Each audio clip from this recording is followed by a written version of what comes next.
जय हिंद। समस्त भारतवासियों को नमस्कार। ये है मेरा वीडियो जो है, ये इस वीडियो के माध्यम से जो आज मैं संदेश देश के समक्ष रखना चाहता हूँ, वह रखना चाहता हूँ भारत देश के प्रधानमंत्री के द्वारा जो कहा गया है हर घर में तिरंगा। जैसा कि भारत देश में 15 अगस्त 2022 भारत देश की 75वीं स्वतंत्रता दिवस आ रहा है और भारत देश के प्रधानमंत्री ने भारत देश में एक आह्वान किया है कि सभी भारतवासी तिरंगा झंडा लगाकर हर घर तिरंगे का एक आह्वान दें।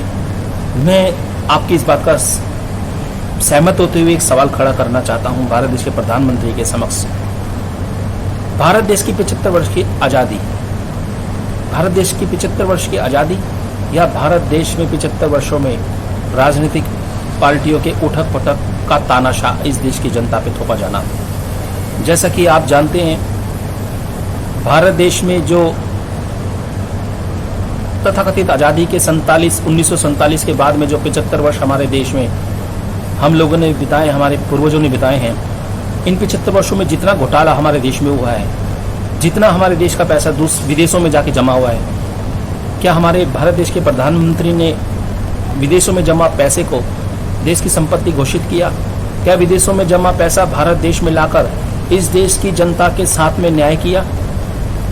साथ के साथ में 1947 से पहले तमाम क्रांतिकारियों के बलिदानों की लड़ाई जो लड़ रहे थे, 1947 से पहले जितने क्रांतिकारियों ने अपनी शहादत दी, अपना जीवन निर्वाह कर दिया और एक 15 अगस्त 1947 का आगाज हुआ, क्या 2022 जो अभी चल रहा है, ऐसे व्यक्ति को क्या देश के समक्ष हमारे भारत देश की सरकार ने रखा, जिन्होंने अपना पूरा जीवन 1947 से पहले शहीद हुए क्रांतिकारी के सपनों का भारत बनाने के लिए समर्पित कर दिया? मैं बात कर रहा हूँ राजीव दीक्षित की। 2010 में, जैसा कि ये भारत देश की जनता नहीं जानती है, भारत देश के समक्ष इन बातों को नहीं रखा गया है कि जिन व्यक्ति के संघर्ष पर देश में राजनीतिक रोटियां नहीं सेकी जाती, ऐसे व्यक्तियों को राजनीतिक पार्टियां देश के सामने नहीं रखती है। और ये अपने आप में भारत देश की राजनीतिक पार्टियों पर सबसे बड़ा सवाल खड़ा होता है। आज भारत देश में 75 वर्ष की आज़ादी, हम किस आधार पर भारत देश की आज़ादी को आज़ादी कहें? जहां हमारे भारत देश में जमीन में रगड़ते रगड़ते लोग भारत देश के प्रधानमंत्री से मिलने आते हैं देश की खुशहाली को लेकर, हमारे भारत देश के प्रधानमंत्री उनसे मिलने का समय नहीं देते। जहां हमारे देश में अपने जीवन को कुर्बान कर गई व्यक्ति राजीव दीक्षित के राष्ट्रहित प्रयासों को, राष्ट्रहित विचारों को देश के समक्ष नहीं रखा जाता है। 2010 से 2022 12 सालों में नहीं रखा गया है। और सबसे बड़ी बात, 2010 में जो उनकी मौत हुई, जिस राज्य में हुई, उस राज्य में आप खुद देखिए कि किसकी सरकार थी। तो सबसे बड़ी बात ये आ जाती है कि हम भारत देश में किस आधार पर 75 वर्ष की आज़ादी को आज़ादी माने।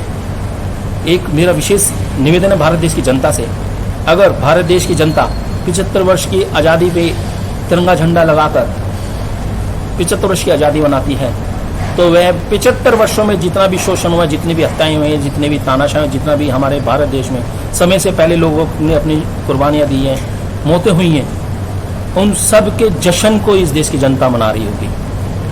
हम तिरंगे का सम्मान करते हैं, लेकिन तिरंगे के नीचे होने वाले किसी भी प्रकार के तानाशाह, घोटाले, अपराधों का नहीं, चाहे वो सामाजिक व्यवस्था के द्वारा हो रहा हो, चाहे वो राजनीतिक व्यवस्था के द्वारा। बस इसी के साथ मैं अपनी वाणी को विराम देना चाहूँगा। जय हिंद, जय भारत।